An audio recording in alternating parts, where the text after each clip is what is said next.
He's Brandon. I'm Jared. Another edition of the Heel to Face podcast is here. We'll talk about a pay-per-view in which if you told your friends who don't watch wrestling the matches at the pay-per-view and then they asked you Monday morning who ended up the winners of those matches, it at that time already didn't matter. We'll discuss that and a guy who was in Jingle All the Way and as well as a few other Billy Madison, Happy Gilmore? What movie was this Paul White character in? Waterboy. Well, for all I know is he was a water boy in the world of wrestling, but apparently he signed to AEW and that's a big deal. I've never heard of him. Have you? Who's Paul White? Yeah, I'm not sure either. We'll try to discuss that and much, much more on the road to WrestleMania, the road to AEW Revolution, as the Heel to Face podcast starts right now. Fans celebrate with me from Rome to Rochester. Bad luck seems to be my middle name. They might as well tag me up with my buddies from Syracuse. So another edition of the Heel to Face podcast. He's Brandon. I'm Jared. You can find him on social media at Icebreak21. You can find myself at KRockJared. Make sure to follow and subscribe to the show, whether you're listening to us on Spotify or Google Play or you're watching us on YouTube.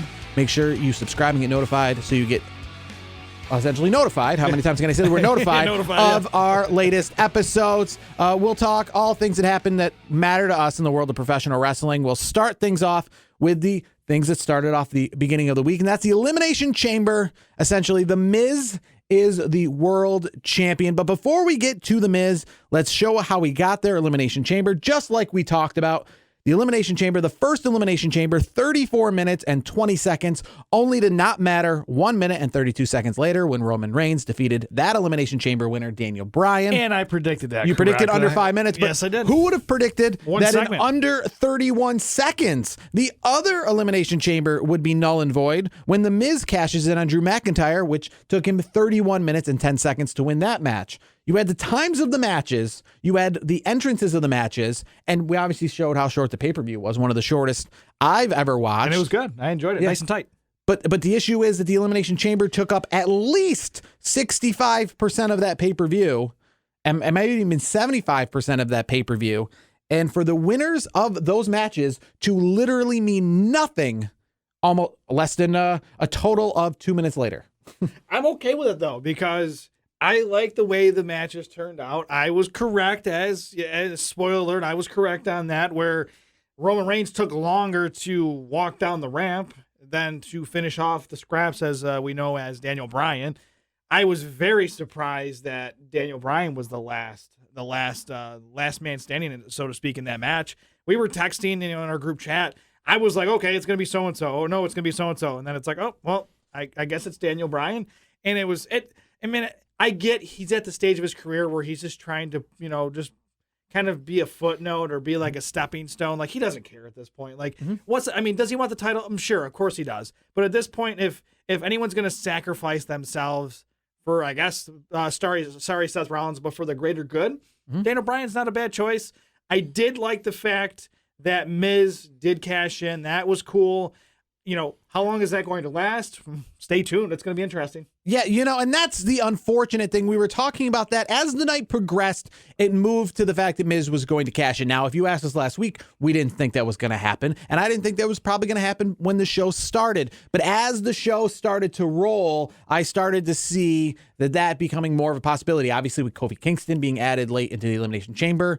He was added as the time we were recording the show last week. But just the idea of we didn't really take into account that The Miz was really going to be involved in the match anyhow. But then I think what really set it off was John Morrison being added to the U.S. title match. And then the thought of maybe, well, if he wins the championship and The Miz is not doing anything, I guess I didn't even think about The Miz not doing anything because literally he was taken out and Kofi Kingston was put in. And I guess brain fart, didn't think twice. And as soon as we saw him talking to MVP in the back, you already knew. Then it was done. It was a foregone conclusion. Yeah, and when I saw that, I was like, okay. I mean, he's already made a deal with MVP. We know what's happening next. I think I knew for sure when it was happening was when the Elimination Chamber got raised. Because here's the thing. WWE.com the next day, they put out the big picture with whoever the champion is, right? Well, obviously, if the pay-per-view's Elimination Chamber, you want the picture to be Drew McIntyre holding the belt with the chamber in the background. Makes sense, Just like the cover of WWE Magazine after a Hell in a Cell match is inside Hell in a Cell, the victor having their hand raised. So as soon as they were making a point to raise that cage ASAP, and it was also the last match, so there was no reason to raise the cage. You have to disassemble it on the ground. So essentially, I've gone to pay-per-views where, there's a Hell in a Cell match or Elimination Chamber to end. They don't raise the cage if that's the last match because they start taking the cage down. Yeah. So the fact that they were raising the cage showed that there was going to be something that I guess they didn't want the cage to be involved in. Like the time I saw them raise the cage and Edge come out and cash in his Money in the Bank. As soon as Bobby Lashley came out, it was a foregone conclusion of what was going to happen. Bobby Lashley was going to rough him up. We all knew what was going to happen on Raw, with Bobby Lashley essentially being the number one contender to The Miz and the championship. Now, here's the thing. What would have been an ultimate swerve is if Bobby Lashley goes in like he did, does the damage, walks away, leaves and says, "Okay, Miz, it's yours to pin," and McIntyre ends up winning the match still. Imagine how that'd be like almost it was like a Baron Corbin or King Corbin moment against, I think it was John Cena. Yes, but I guess the That'd be issue, cool. but I guess the issue we have here is that Miz is really, and he said vocally outside of WWE as well as inside WWE that he's trying to really repair his reputation with this championship run in the sense of what people thought of him in the past when he was headlining WrestleMania, and people really didn't take to that very well. WrestleMania 27 is not revered as a good WrestleMania, partly because The Miz walked in as champion and left as champion. Yeah. But the problem is he's not going to be able to have a good reputation because, well, if he cashed in and lost, then that's not going to help his reputation as a worthy champion. And unfortunately, it looks like this isn't going to either because unless something happens that's a real great swerve, I don't see him going to WrestleMania as a champion. No, honestly, I agree to some degree. I will say I think it's going to be a triple threat match at WrestleMania. That's where I'm at this point. Unless they do a triple threat, literally at this next pay-per-view, in between here, which is possible. My thing is you got to have Drew McIntyre either walk in to WrestleMania as the champ, or he's at least walking the hell out as champ. Mm-hmm. He needs to be the champion. No offense to Miz. I think Miz has done a great job. He's like the perfect stepping stone champion, so to speak. Mm-hmm. Like he's kind of like, it's like almost like he's holding on to it just for a month, maybe two, and then he hands it back over. I'm okay with that. Let's talk, to me, what I think is the most interesting part of this whole thing is Bobby Lashley. Yeah. Bobby Lashley, we all thought back in the day when he was in WWE that he was somebody we wanted to see against Lesnar. We wanted to see against Batista. We didn't get a lot of our dream matches. This, to me, is the closest he's ever been to the championship. And when he came in the Monday Night Raw after WrestleMania 34 in New Orleans, I thought this time's going to be different. Yeah. This time they're going to do him right. They're going to treat him the Batista way, the Brock Lesnar way. And it's taken us about 3 years, but this is as close as he obviously got to the championship this time around. And even though he cashed in Money in the Bank and faced John Cena at Great American Bash 2007 and lost, I still think that this is the closest he's been because here's the thing. Let's use a little, you love football. Let's use a little football analogy. Okay. If the Buffalo Bills went to the Super Bowl this year, you would say this is the closest they've been to winning the Super Bowl, even though they've been to 4 Super Bowls in the past, because those times they faced, teams, I guess, or like maybe the Cowboys. The Cowboys twice, or the Giants, who were a very good team at the time, or the Redskins, who were a very good team at the time. They were the underdogs every one of those times, and they weren't treated as equals. They were brought in, but let's say if the Utah Jazz went to the NBA Finals, I would say this is the closest they're going to go to winning a championship because they're not facing Michael Jordan and the Bulls this time around. Yeah. Yes. Big difference. So Bobby Lashley, yes, he's fought for the championship before, but it was against John Cena in the middle of John Cena's one of his many undefeated, no one's going to beat him. He's going to beat Kali. He's going to beat Umaga. Just one of those runs. Just one of those runs where it wasn't a WrestleMania Royal Rumble match. It was just John Cena needs an opponent for the pay-per-view. Throw Bobby Lashley in there.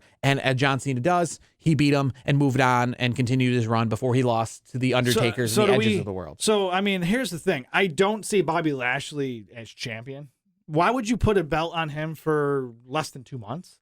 I don't think that makes a lot of sense. I don't think if you're gonna put the title on Bobby Lashley, it needs to be a decent run. You can't just put it on it, for a month. I see Bobby Lashley leaving Monday night with the championship, and if he doesn't leave with the championship, I feel that he is going to be leaving with he's going to have to find a way where he still comes off as championship worthy? Because you said you think it might be a triple threat at WrestleMania. If he loses clean to The Miz on Monday Night Raw, what other? Wait, does he? Does I don't think he'll ever lose to The Miz clean. Let's put that out there. Miz, if Miz wins, it's going to be underhanded tactic. But the way you say there might be a triple threat is because I think Bobby Lashley might win this championship, and then you have two contenders who essentially are former champions do their rematches. I don't The Miz see and that Drew way. McIntyre. I think it's because Miz is going to do what he does, and he's going to screw Bobby Lashley. He's going to do something underhanded like he always does, and Bobby's going to be pissed, and he's going to be like, "No, you screwed me twice. Number one, you took your sweet time after we made an agreement that you were going to let me, face you right away. And then you stepped around that. I got you in the ring. You screwed me over. Guess what? We're going, that's two strikes. The third time, we're going to make it the charm. It's going to be a triple threat. To me, you cannot put Bobby Lashley, you can't put him as champion for just a short time. That to me is, that's a disservice. I guess that's if that's what happens, then I feel that he's not going to be any closer to being champion this time around. Because then if he goes into it as a triple threat, as a challenger at WrestleMania, it's going to feel like when Shawn Michaels and Triple H, or Shawn Michaels essentially came in as a challenger to Triple H's title at WrestleMania 20, when we all knew it was going to Chris Benoit, or other times where they've had triple threats. Here's the thing. With Kurt Angle and Randy Orton and the triple threat works in this case in particular. If it's Drew, Bobby, and Miz, Bobby doesn't lose. Just like he lost the U.S. title in the triple threat. He has a gripe that says to Drew McIntyre, assuming Drew McIntyre gets the title, say at WrestleMania, he goes, Drew, you never beat me. Then you set something up. But you cannot put Bobby Lashley, you can't put the title on him for such a short time. If Bobby Lashley is going to be the champion that I think he should be, and possibly could be very soon, he has to be a champion for a while. Would you be okay if The Miz retains all the way to WrestleMania, and then at WrestleMania, it's Bobby Lashley leaving with the belt? Drew McIntyre essentially lost the belt at Elimination Chamber and doesn't hold it again until, maybe never, but at least here's a scenario that I would like. Drew's done a great job, especially during these crazy, unprecedented times. I'm okay with Bobby Lashley winning the title at Mania. I mean, here's the thing: we don't know when we're going to have fans again. So, assuming SummerSlam we have fans, maybe Bobby holds it for a couple months. I'm okay with that. We're going to have fans at WrestleMania almost for certain. So if you're looking how many fans though? Have they said anything? I don't know. I haven't seen it. But I feel like we're going to have at least 20 to 30,000. To me, it's not a true WrestleMania. It's not a true WrestleMania because you're not going to have 50, 60, 70, 100,000 people. True. For me, 20 to 30,000 fans is still going to be probably more than at SummerSlam because it'll be in an arena. I mean, that's the thing. 20, 30,000 at this point, we'll take anything. But for me, I really want to see Drew. I want to see Drew McIntyre run with this for a little while. But if you're going to put the belt on Bobby, you cannot just have him hold it on for. He's like a holder between Miz and Drew again. I don't like that. I agree with you right there. That's why I would like to see Bobby win the belt on Monday night and keep it through WrestleMania, because more importantly, when's the last time we've had some retentions at WrestleMania? I kind of get sick of seeing new champions. Maybe I'm just, I love that WrestleMania 2000 when that was the first WrestleMania where a heel retained the championship. But other than that, I feel like, it's always just the good guys always got to get over. And it's just fun sometimes maybe to see Bobby Lashley retaining the belt and keeping the storyline going. If Bobby holds on to the title for a couple months, or a few months, I should say, more than a few months, I'm good with that. Again, Bobby Lashley cannot just be, a couple week champion. I just don't feel like he earned more than that. That's just how I feel. Nothing against The Miz, but I think people know what The Miz is and what you get. He's a solid mid-card wrestler. He cuts some of the best promos in the business, but Bobby Lashley is another version of Brock Lesnar. He's a real deal badass, and you can't just put the title on him for a month. It makes no sense. It would ruin his credibility in my book. We talked before about the fact that, it'd be cool if No Way Out just kept its name of No Way Out instead of being Elimination Chamber. Well, you'd be happy to know that this entire time in the country of Germany, No Way Out and Elimination Chamber have both had the same name as No Escape.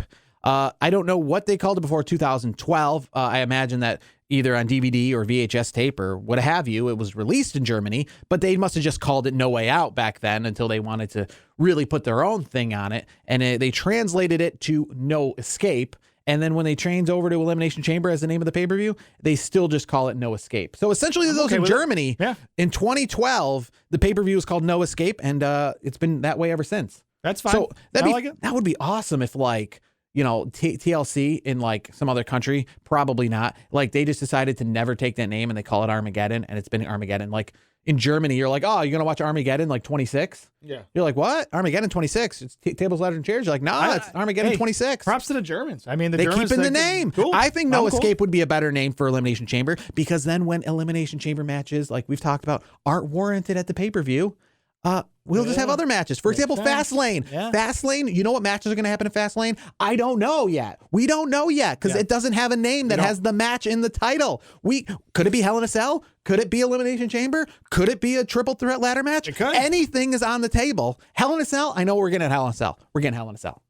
I'm good with Hell in a Cell. I love Hell in a Cell. But moving on, we're going to talk to the other big story this week. A man who we all thought was pretty much done wrestling, because he said, I've got nothing left to accomplish in WWE. And when Michael Jordan says, I got nothing left to accomplish in the NBA, you assume that means you're retiring. But not for the Big Show. It didn't mean that because he has nothing left to accomplish in WWE at the age of 50-something, that he was done. It meant he was... 50-something. He's 49. 49. I apologize. I actually... Well, I thought he was 50, just because we got Sting. He's been around a long Sting time, in his 60s here, Undertaker in his late 50s. I think he's 49. I think he's going on the big 5-0 this year. But when he said, I got nothing left to accomplish in WWE. Speaking of birthdays and everything, happy birthday, Ric Flair. I think he's 72 today, so happy birthday to Nate. Okay, and that's definitely, and there's another one add to the list of people who keep on pushing. But we thought Big Show was hanging it up. You know, he's had his little Netflix show and all that stuff going on. But, well, now he's going over to AEW. That took us all by surprise. Nobody really saw that coming, because we thought... Thanks for the text, by the way. Yes, we thought Big Show was done. And if he was...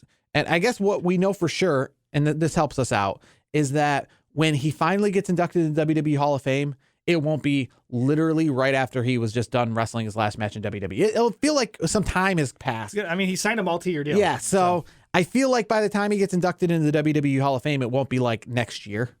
No, I would say in the latter part of the 20s, you know. So it'll feel like a real Hall of Fame induction where he's actually been removed from the company for a few minutes instead of like Goldberg wrestles at WrestleMania, gets inducted the next year. I'll just say this. It'll be the back end of this decade is what I will say. And what's nice about it as well is it'll probably mean he's actually done wrestling, because like people like Goldberg, who wrestled their last match, get inducted into the Hall of Fame, and then next year are wrestling matches. And then you got Sting, who also takes bumps. You know, yes. he's a Hall of Famer in WWE, but Brian Cage just gave him a nice bump, and actually it was he is medically cleared to compete for his match coming up at Revolution. How did that happen? How does WWE not clear somebody and then AEW? That's a question for another day. But you would think that AEW would be their doctors would be the strictest and the most stringent. I don't know.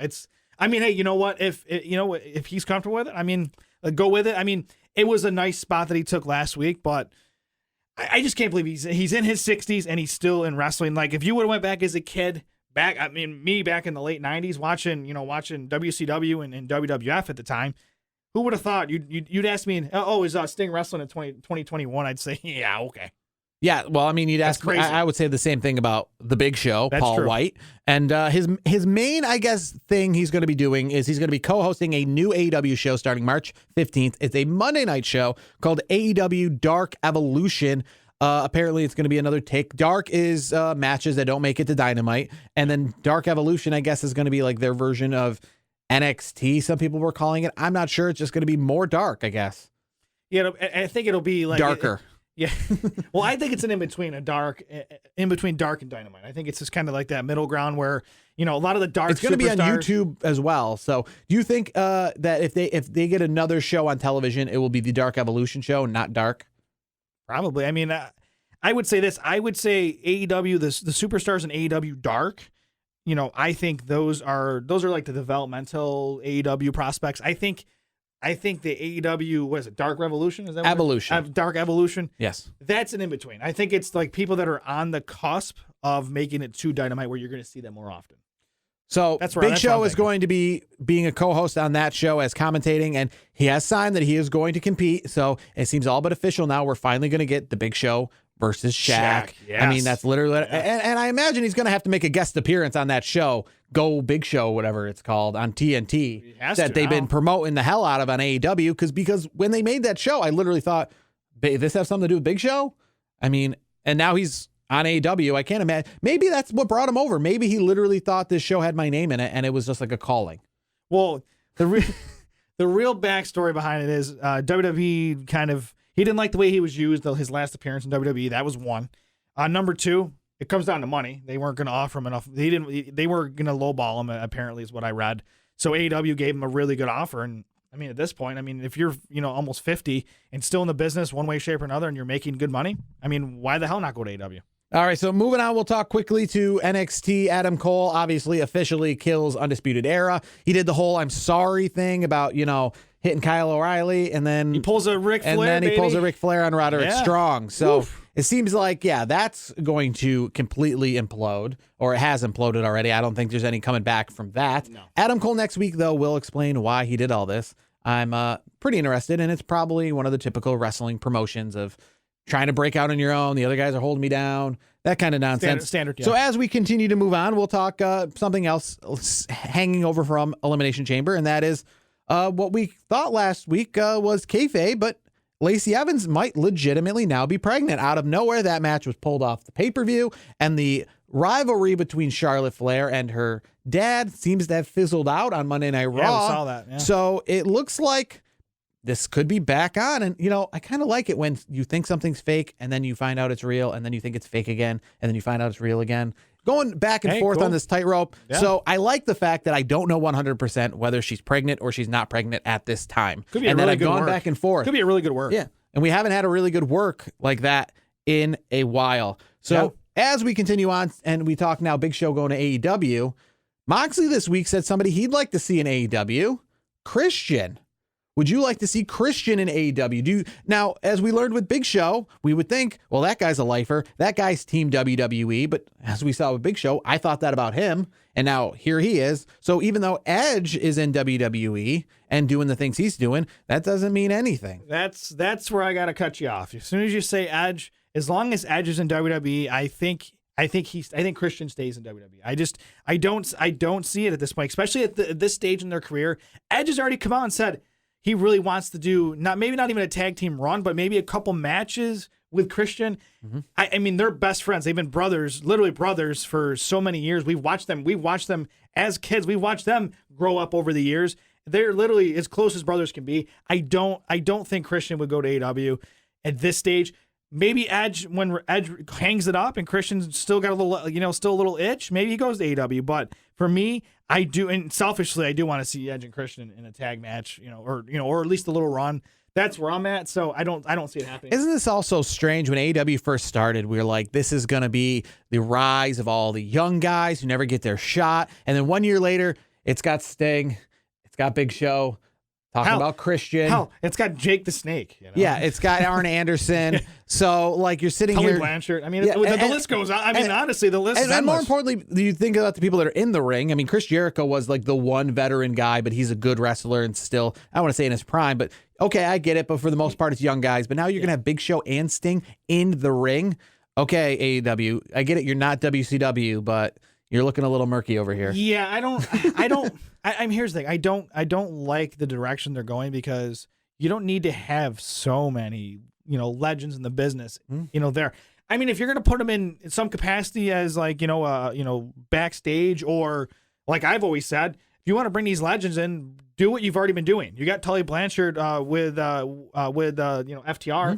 I mean, why don't you do more things like that? You got Arn Anderson with Cody.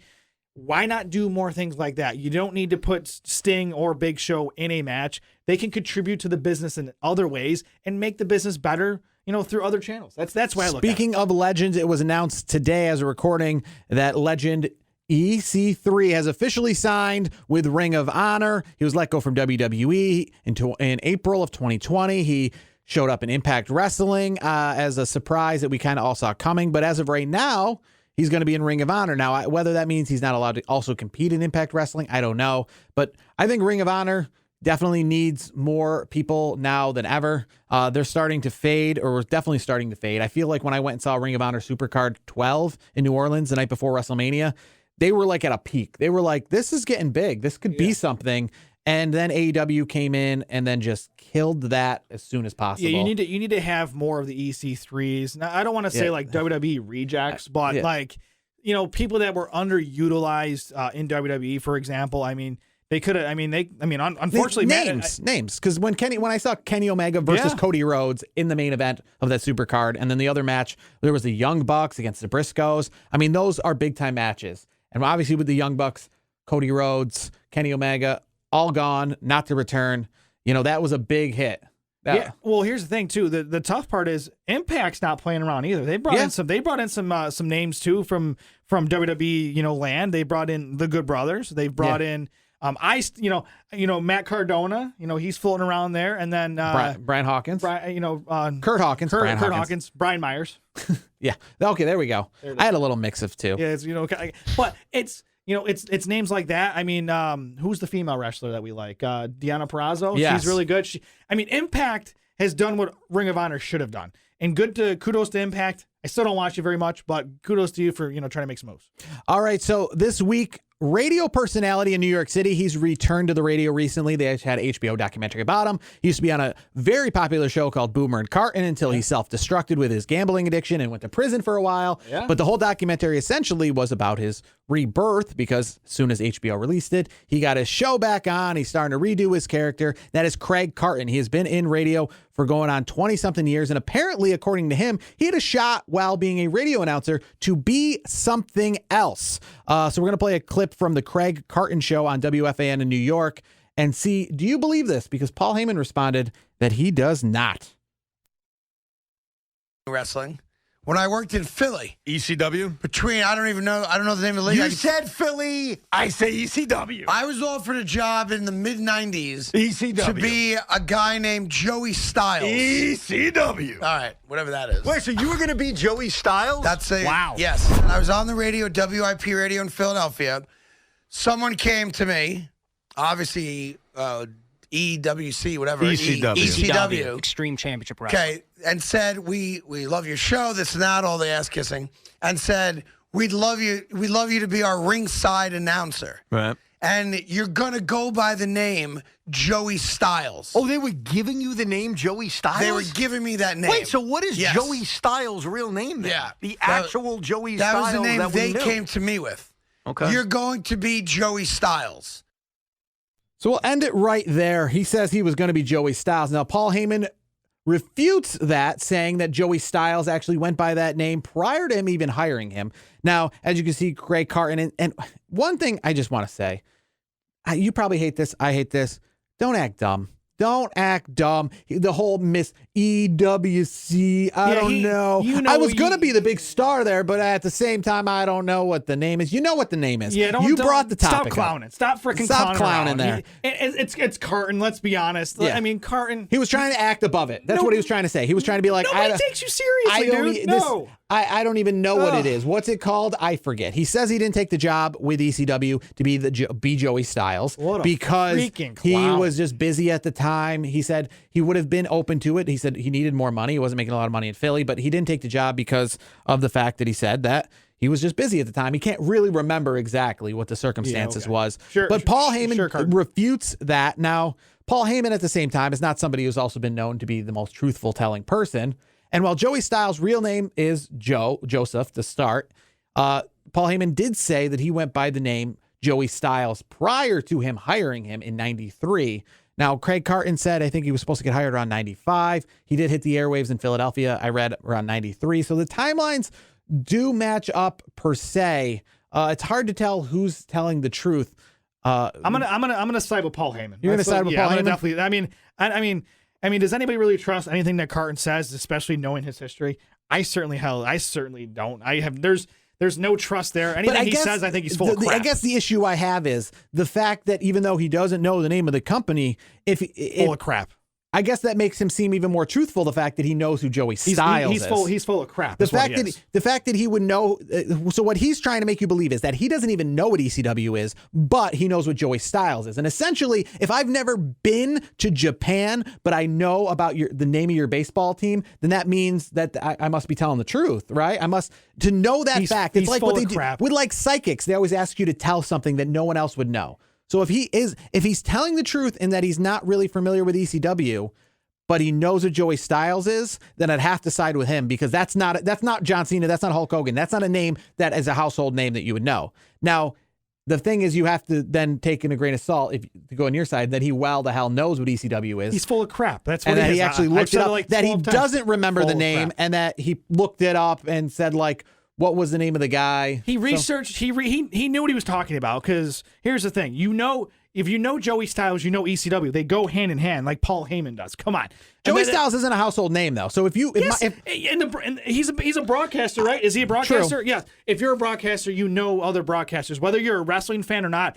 If you're in Philadelphia, I know people that are not even wrestling fans that were in Philadelphia, and they're like, "Oh, ECW, yeah, I know ECW." That was pretty good shit. So my family, my parents, they don't watch wrestling. They're older people who don't watch wrestling, which is probably most people who don't. If my dad came to me and said, "Today I met a guy who I heard was in wrestling. His name was Joey Styles," I would say he's telling the truth. And the reason why is because my dad, if he didn't meet Joey Styles and actually get to know the guy's name, would have no idea who this guy is. Yeah. This guy, my dad knows Hulk Hogan, my dad knows The Rock, my dad knows Stone Cold Steve Austin. He knows all the big names. So the fact that he would pick if my dad said, "Today I met some guys who were in WWE, they were a tag team known as the Highlanders," I wouldn't be like, "You're making that up," because the only way he would know about the Highlanders is if he met them and they specifically told him that.